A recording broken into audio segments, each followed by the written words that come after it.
How to connect node properties to another node in DaVinci Resolve. To begin, I created this composition and I'm on the Fusion page. Here I have background and a text node. Select the background mask and open up Inspector panel. Here you can see that center property is responsible for the movement of that background.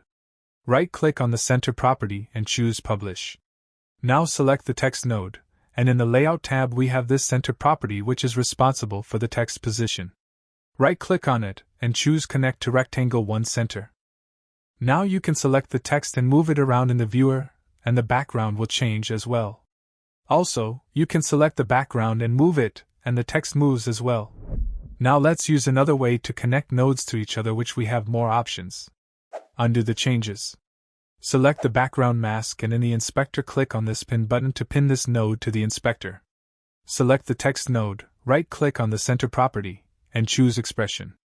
Click and drag this plus button onto the rectangle center property. Now these two properties are linked. Here you can select the rectangle and move it and text will move too. But you can't change the text position. If you want to change text position, add a transform node after it, and change the position of transform node.